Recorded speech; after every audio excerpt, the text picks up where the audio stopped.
Hi, Christian Baldwin here with Black Diamond Mergers and Acquisitions. Today I want to spend a few minutes talking about the SBA program and products that are out in the marketplace. There's a little bit of confusion on the different entities that are involved and what's really out there and how to take advantage of it if you are buying a business. We run into this a lot in the mergers and acquisitions field because it's a little confusing as to who does what when the SBA is involved with a lender.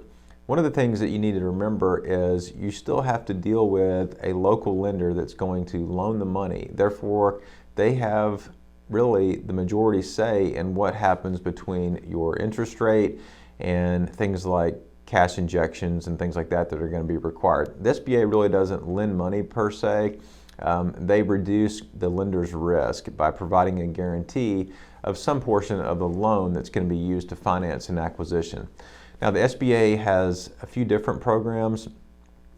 They have a micro lending program, and they also have a disaster program that can be used for other things like working capital or replacement of assets in the event of a disaster.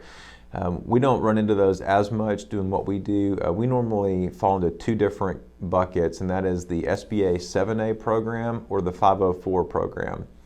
Now, just to keep it simple today, the 7A program you can think of if you want to buy a business that doesn't have real estate. Okay, so you're talking about a business that has good cash flow and probably a high goodwill value, but not a lot of hard assets. And so it makes it a good candidate for a bank to use the SBA program in order for the lender to reduce its risk in making the loan to the acquirer.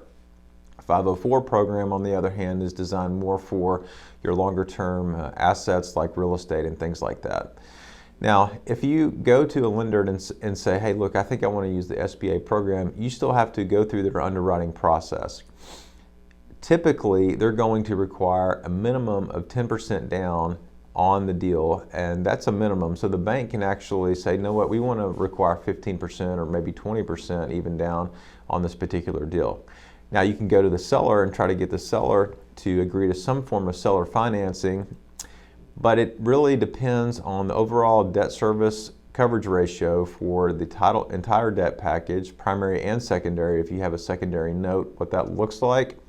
And then if it's not high enough, the SBA may say that the seller note has to be on standby, which means that it can't be paid until the SBA coverages improve and or they're paid off first. And so you want to think through that. Now the interest can accrue, but just sometimes it can't be paid until those different ratios are met. So you want to know that going in so you can use that in your own modeling to figure out what works best for you. Another thing to kind of keep in the back of your mind is that when you talk to a lender, make sure they're an SBA preferred lender. Well, why does that really matter? It matters because if they're not preferred, the SBA only has 2 service centers for 7A loans in the United States. And so it just takes longer to get through one of those service centers if you're not using a preferred lender.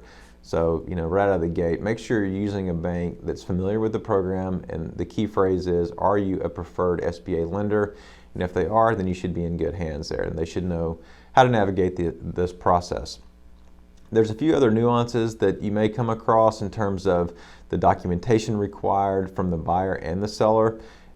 There's a lot of paperwork involved, but it can be worth it because if you went to a commercial bank on the 7A side and you did not use the SBA, you're probably looking at a maximum amortization on your loan for 5 to 7 years. But the SBA program, one of its key benefits under this 7A lending is that it can go out to 10 years.